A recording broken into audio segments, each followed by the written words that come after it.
السلام علیکم ورحمۃ اللہ وبرکاتہ نحمده ونصلی ونسلم علی رسولہ الکریم واشہد ان لا الہ الا اللہ وحدہ لا شریک لہ واشہد ان محمدا عبدہ ورسولہ اما بعد۔ یہ عقیدے کی اور اسماء الحسنہ کی ہماری یہ 14ویں کلاس ہے، اور ہم گزشتہ ان کلاسز میں کچھ اصول و ضوابط جاننے کے بعد اللہ تعالیٰ کے اسماء الحسنہ کے بارے میں جان رہے ہیں،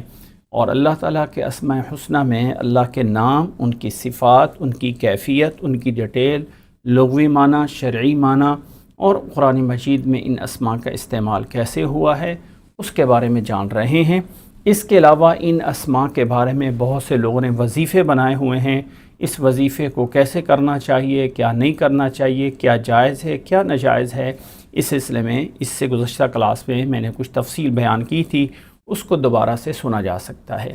آج کی اس کلاس میں ہم جس اسم سے شروع کر رہے ہیں وہ ہے السمیع۔ سمیع عربی میں سین، میم اور عین سے سمیع، یہ اس کا جو ہے وہ روٹ ورڈ ہے، اور یہاں سے جو ہے یہ نکلا ہوا ہے اس کا سمیع۔ سمع عربی میں مادہ سین میم عین ہے، جس کے لغوی معنی ہے سننا، سننا۔ اللہ تعالیٰ سننے والا ہے، اور یہ فعیل کے وزن پہ ہے، فعیل کے وزن پہ ہے، اور یہ اس میں مبالغہ ہے۔ اب لوگوں کو یاد ہو، میں ہر کلاس میں بتا رہا ہوں کہ اسم فاعل کے جو انداز ہیں، سٹائل ہیں، اس کی جو ڈائی ہے، اس کا جو سانچہ ہے، وہ ہے فاعلون، فاعلون، فاعلانی، فاعلون، اور جو اسم صفت مشبہ ہوتا ہے وہ ہوتا ہے فعیلون، جیسے سمیع، علیم، فلاں فلاں، اور جو اس میں مبالغہ ہے وہ جیسے فعال، یا جیسے کہ قہار، جبار، وہ آئے ہیں۔ یہاں پر میں نے ایک اصول بیان کیا ہے کہ اللہ تعالیٰ کے اسماء، چاہے وہ اسم فاعل کے وزن پہ آ رہے ہوں، چاہے صفت مشبہ کے وزن پہ آ رہے ہوں، چاہے وہ اسم مبالغہ کے وزن پہ آ رہے ہوں، تینوں شکلوں میں وہ اسم مبالغہ ہی ہوتے ہیں، اور اسم مبالغہ کے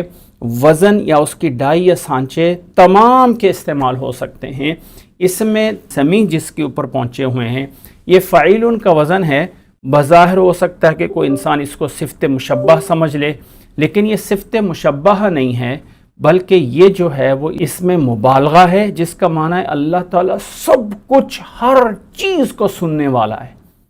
جو چاہے، جب چاہے، جہاں چاہے، جتنا چاہے، ہر چیز کے بارے میں مکمل طور پہ ادراک، مکمل طور پہ احاطہ کرنا، گھیرے میں لینا، کنٹرول میں لینا، یہ اللہ تعالیٰ کی ان صفات کا مقصد ہے جو ابھی چل رہی ہیں۔ اس سے پہلے علیم ہے، خبیر ہے، اس سے آگے بھی آئیں گی، جن کا مطلب ہے کہ اللہ تعالیٰ پوری کائنات سے پوری طرح جو ہے وہ کنٹرول کیے ہوئے ہے، اور ہر چیز اللہ تعالیٰ سن رہا ہے، دیکھ رہا ہے، جانتا ہے۔ تو سمیع بھی اس میں سے ایک صفت ہے، جس کا معنی ہے اللہ تعالیٰ سننے والا ہے۔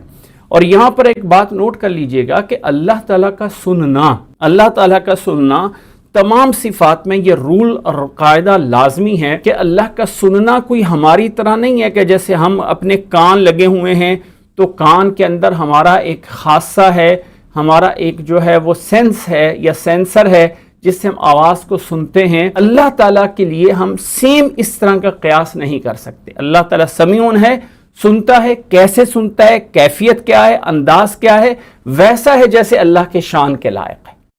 اللہ تعالیٰ کی ذات کی ہم نہ کوئی مثال دے سکتے ہیں، اسی طرح اللہ تعالیٰ کی صفات کی نہ ہم کوئی مثال دے سکتے ہیں، نہ کوئی کیفیت بیان کر سکتے ہیں، نہ ہی ان کی کوئی تشبیہ دے سکتے ہیں۔ یعنی ایسا نہیں ہے کہ جیسے انسان کے کوئی کان ہیں، ایسے نعوذ باللہ اللہ تعالیٰ کے بھی کوئی کان ہوں گے، سننے کی کوئی سینسر ہوگا، نہیں۔ اللہ تعالیٰ کی جیسے شان کے لائق ہے، اللہ تعالیٰ ویسے جو ہے وہ سنتا ہے۔ اگر کسی پہاڑ کے اندر، کسی سوراخ کے اندر، یا سمندر کے اندر، نیچے پتھر کے نیچے اگر کوئی کیڑا بھی چل رہا ہے، اللہ تعالیٰ اس کے قدموں کی آہٹ سننا چاہے وہ بھی سن رہا ہے۔ یہ ہے اس کا معنی۔ قرآن مجید میں 40 دفعہ سمیع استعمال ہوا ہے۔ فَسَيَكْفِيكَهُمُ اللَّهُ وَهُوَ السَّمِيعُ الْعَلِيمُ، اسی طرح فرمایا سورۃ مائدہ میں قُلْ أَتَعْبُدُونَ مِن دُونِ اللَّهِ مَا لَا يَمْلِكُ لَكُمْ ضَرًّا وَلَا نَفْعًا وَاللَّهُ هُوَ السَّمِيعُ الْعَلِيمُ، اسی طرح إِنَّهُ هُوَ السَّمِيعُ الْبَصِيرُ، اسی طرح سورۃ لقمان میں، سورۃ سبا میں، سورۃ ابراہیم میں بہت ساری جگہوں پہ جیسے انہیں بتایا 40 دفعہ جو ہے یہ سمیعن کا لفظ اللہ تعالیٰ کے لیے استعمال ہوا ہے۔ اسی طرح احادیث میں بھی اللہ کے نبی صلی اللہ علیہ وسلم کی احادیث میں صبح و شام کی دعاؤں میں آپ صلی اللہ علیہ وسلم نے فرمایا ہے جو انسان یہ دعا صبح و شام پڑھتا ہے بسم اللہ الذی لا یضر مع اسمہ شیء فی الارض ولا فی السماء وہو السمیع العلیم، 3 دفعہ جو صبح و شام پڑھتا ہے اسے کوئی چیز نقصان نہیں دے گی، اس میں بھی لفظ سمیع استعمال ہوا ہے۔ اسی طرح آپ صلی اللہ علیہ وسلم نے کچھ لوگوں کو کہا تھا کہ جو لوگ جو ہے وہ اونچی اونچی آواز سے پکار رہے تھے، آپ صلی اللہ علیہ وسلم نے فرمایا ایھا الناس اربعوا علی انفسکم، اے لوگو اپنے آپ پہ شفقت کرو، تم کسی ایسی ذات کو نہیں بلا رہے ہو جو اصم ہے یعنی گونگا ہے یا پوشیدہ ہے، نہیں، تم ایک ایسی ذات کو پکار رہے ہو جو سننے والا ہے، قریب ہے، اور وہ تمہاری ہر ایک کی شاہ رگ سے بھی زیادہ قریب ہے۔ اس لیے فرمایا اللہ تعالیٰ کو پکارو، اور اللہ تعالیٰ کے لیے جو انسان نے دعا کرنی ہوتی ہے، اصل دعا یہ ہے کہ انسان اپنے اندر بغیر اونچی کیے ہوئے اپنی زبان سے دعا کرے۔ ہاں جن اذکار کے لیے اونچی بولنا کا ثابت ہے ان کے لیے کیا جائے، ویسے عمومی طور پہ ایک بائی ڈیفالٹ جو ذکر ہیں وہ سارے کے سارے آہستہ کے ہیں، الا یہ ہے کہ جس کی دلیل آ جائے اونچی کرنے کی، اونچی پڑھنے کی، کیونکہ اللہ تعالیٰ نے قرآن مجید میں فرمایا ہے ادعوا ربکم تضرعا وخیفہ دون الجہر من القول، اللہ تعالیٰ کو پکارو آہستہ، چھپ کے، اور دون الجہر من القول، اونچی آواز کیے بغیر۔ ہاں جہاں اونچی کرنے کا بتایا گیا ہے، مثلا یعنی عید سے پہلے کے دنوں میں تکبیرات ہیں، یا حج کے موقع پہ تلبیہ ہے، اونچی آواز سے یہ کہا جاتا ہے، لیکن انسان جن چیزوں کے اونچا پڑھنے کی دلیل چاہیے، یاد رکھ لیں کہ آہستہ پڑھنے کی دلیل نہیں چاہیے۔ کوئی انسان ذکر کرتا ہے لا الہ الا اللہ، لا الہ الا اللہ، اونچی پڑھ رہا ہے تو اس کی دلیل چاہیے، آہستہ پڑھنے کی دلیل نہیں ہے، کیونکہ آہستہ پڑھنا، ذکر اذکار کرنا، یہ بائی ڈیفالٹ اللہ تعالیٰ نے قرآن مجید میں فرمایا ہے کہ اپنے رب کو آہستہ سے پکارو۔ اسی طرح ایک حدیث آتی ہے جو مشہور روایت ہے، حضرت ام المؤمنین حضرت عائشہ رضی اللہ تعالیٰ عنہ فرماتی ہیں کہ اللہ تعالیٰ کیسے سنتا ہے۔ ایک صورت مجادلہ کے شروع میں آیا نا، جو کہ 28ویں سپارے کی پہلی صورت ہے، فرمایا قد سمع اللہ قول التی تجادلک فی زوجہا واللہ یسمع تحاورکما۔ یہ جو صورت ہے اس کا شان نزول یہ ہے کہ حضرت خولہ بنت ثعلبہ آپ صلی اللہ علیہ وسلم کے پاس اپنے خامد کی کچھ شکایت لے کے آئیں کہ انہوں نے مجھ سے جو ہے وہ زہار کر لیا ہے، اب میں کیا کروں۔ تو حضرت عائشہ فرماتی ہیں آپ صلی اللہ علیہ وسلم کے ساتھ وہ گھر کے کونے میں بیٹھ کے باتیں کر رہی تھی اور میں بھی نہیں سن رہی تھی، لیکن اللہ تعالیٰ نے آسمان سے آیت نازل کر دی کہ قد سمع اللہ قول التی تجادلک فی زوجہا، اللہ نے اس عورت کی بات سن لی جو اپنے خامد کے بارے میں آپ سے بحث کر رہی تھی۔ تو بہرحال حضرت عائشہ رضی اللہ تعالیٰ عنہ فرماتی میں پاس کے کم بیٹھی ہوئی اتنا نہیں سن رہی تھی کہ اللہ تعالیٰ نے آسمانوں سے اوپر اس کی بات جو ہے وہ سن لی تھی۔ تو اللہ سمیعن ہے، یہ ہم اونچا کریں یا نہ کریں، اپنے دل میں بھی کریں تو ان اللہ علیم بذات الصدور، جو سینوں کے اندر ہے اللہ تعالیٰ اس کو بھی جان رہا ہوتا ہے۔ تو سمیعن اللہ تعالیٰ کی صفت ہے، اللہ تعالیٰ کا نام بھی ہے، اللہ تعالیٰ کی سما صفت بھی ہے، اور ویسے ہی اللہ تعالیٰ کی صفت ہے جیسے اللہ کی شان کے لائق ہے۔ اب انسانوں کو بھی کسی کو اس سے بولا جا سکتا ہے، جی ہاں، کسی انسان کو بھی سمیعن بولا جا سکتا ہے، سمیع صاحب، سمیعن صاحب، جیسے قرآن مجید میں بھی اللہ تعالیٰ نے انسان کے لفظ بولا ہے کہ انا خلقنا الانسان من نطفۃ امشاج نبتلیہ فجعلناہ سمیعا بصیرا، سورت دہر، سورت انسان کی دوسری آیت میں، کہ ہم نے انسان کو ایک نطفے سے پیدا کیا اور اس کے سننے والا اور دیکھنے والا بنایا۔ تو سمیعن سننے والا، بصیرن دیکھنے والا، سمیعن اور بصیر قرآن مجید میں انسان کے بارے میں بھی بولا گیا ہے۔ اللہ سننے والا ہے اپنی شان کے اعتبار سے، انسان سمیعن ہے اپنے اعتبار سے۔ ایسا نہیں ہے کہ نام میں اشتراک کی وجہ سے یہ دونوں سیم ہو گئے، نہیں، اللہ تعالیٰ اپنی شان کے اعتبار سے سننے والا ہے، جاننے والا، اور انسان اپنی کمزوری میں کروڑوں، کھربوں، اربوں درجے کہیں کم سے کم جو ہے وہ سننے والا ہے۔ اللہ کے ساتھ تو کوئی مقابلہ ہو ہی نہیں سکتا ہے۔ تو نام اللہ کے علاوہ جو ہے وہ انسان کے لیے اگر بولا جائے سمیعن، تو اس میں کوئی شرک یا گناہ نہیں ہوتا ہے۔ اللہ ہمیں سمجھنے کی توفیق عطا فرمائے کہ اس سے بعد ہم جس لفظ پہ چل رہے ہیں وہ ہے بصیر۔ بصیر یہ اس کا روٹ ورڈ جو ہے وہ بصر سے ہے، با صاد را اس کا روٹ ورڈ ہے۔ بصر بصر جس کا لغوی معنی ہے آنکھ سے دیکھنا، آنکھ سے دیکھنا۔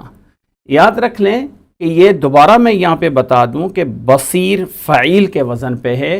جو کہ صفت مشبہہ ہے، اور دوبارہ میں بتا دوں کہ اللہ تعالیٰ کی ذات کے لیے چاہے اس میں فاعل سے آئے چاہے صفت مشبہ سے آئے، تمام صیغے مبالغہ کے لیے ہوتے ہیں۔ تو اللہ تعالیٰ دیکھنے والا ہے پوری طرح، پورے اعتبار سے اللہ تعالیٰ بصیر ہے۔ بصیر جو ہے اس کے دو معنی ہوتے ہیں، بصارت آنکھ سے دیکھنا بصیر بصر سے ہے، یا بصیر بصارت سے ہے جس کا معنی ہوتا ہے حکمت اور باریک بینی سے پوشیدہ اور باطن کو بھی جاننا۔ کہتے ہیں نا فلاں انسان کی بصارت بڑی دور کی ہے، یعنی اس کی گہرائی اللہ تعالیٰ بصیر دیکھنے والا بھی ہے، اللہ تعالیٰ بصیر دلوں کی باتوں کو جاننے والا بھی ہے۔ دونوں یعنی پوشیدہ باتوں کو بھی جاننا اور بظاہر آنکھ سے دیکھنا، دونوں کے لیے بصیر کا لفظ جو ہے وہ بولا جاتا ہے۔ اللہ تعالیٰ بصیر ہے، دیکھنے والا ہے، اللہ تعالیٰ بصیر ہے، باریک سے باریک ہر کائنات کی چیزوں کو پوری حکمت کے ساتھ جاننے والا ہے۔ یہ ہے بصیر کا معنی۔ اس کا جو ہے وہ بصیر میں جو چیزیں آتی ہیں، ہر چیز کا کامل احاطہ، یعنی پوری طرح کسی چیز کو جو ہے وہ ہر لحاظ سے، آج کل ہم دیکھتے ہیں جی ہم کسی چیز کو کیمرے میں 3D کر کے دیکھ لیں، 4D کر کے دیکھ لیں، 6D کر کے جو ہے وہ دیکھ لیں۔ اللہ تعالیٰ پوری طرح ہر سائڈ سے ہر چیز کو اس کے اندر سے پوری طرح دیکھنے والا ہے۔ اسی طرح دلوں کے راز سے آگاہی ہونا، اسی طرح بصیرت کامل حکمت کے معنی میں بھی استعمال ہوتا ہے۔ قرآن مجید میں یہ لفظ 42 دفعہ آیا ہے۔ وَاتَّقُوا اللَّهَ وَاعْلَمُوا أَنَّ اللَّهَ بِمَا تَعْمَلُونَ بصیر، سورۃ بقرہ کے آیت نمبر 233 میں، آل عمران میں وَاللَّهُ بَصِيرٌ بِالْعِبَادِ، اسی طرح سورۃ حدید میں، سورۃ ملک میں بہت ساری، یعنی ٹوٹل 42 دفعہ لفظ بصیر اللہ تعالیٰ کے لیے استعمال ہوا ہے۔ اللہ تعالیٰ بصیر ہے، دیکھنے والا ہے، اور اللہ تعالیٰ بصیر ہے، پوری بصارت اور حکمت کے ساتھ اللہ تعالیٰ تدبیر کرنے والا ہے ہر چیز میں۔ اللہ تعالیٰ سے کوئی چیز پوشیدہ نہیں ہے، کوئی چیز اللہ تعالیٰ کی حکمت سے، اللہ کے دائرے سے باہر نہیں ہے۔ اور یہاں پر پھر آخری بات یہ بھی بیان کر دوں کہ بصیر اللہ تعالیٰ نے انسان پر بھی بولا ہے، جیسے میں نے پچھلے میں حوالہ دیا ہے کہ سورۃ دہر، سورۃ انسان کی آیت نمبر 2 میں اللہ نے فرمایا ہے اِنَّا خَلَقْنَا الْإِنسَانَ مِن نُطْفَةٍ أَمْشَاجٍ نَبْتَلِيهِ فَجَعَلْنَاهُ سَمِيعًا بَصِيرًا، ہم نے انسان کو ایک نطفے سے پیدا کیا اور اسے سننے والا اور دیکھنے والا بنایا۔ تو لفظ بصیر انسان پر بھی بولا گیا ہے، کسی انسان کو بھی ہم بصیر بول سکتے ہیں۔ انسان اپنے اعتبار سے بصیر ہے اور اللہ اپنی شان کے اعتبار سے بصیر ہے۔ ایسا نہیں ہے کہ نام کے اشتراک کی وجہ سے کوئی انسان اللہ کے برابر ہو گیا ہو، ایسا نہیں ہے۔ کسی انسان کو اگر بصیر بول دیا گیا، ہاں بہتر ہے کہ نام رکھے جاتے ہیں عبد البصیر، عبد البصیر، لیکن اگر کسی انسان کو بصیر بول دیا گیا تو اس میں انسان اللہ تعالیٰ کے ساتھ کوئی شرک نہیں ہوگا۔ انسان اپنے اعتبار سے ہے اور اللہ تعالیٰ اپنے اعتبار سے بصیر ہے۔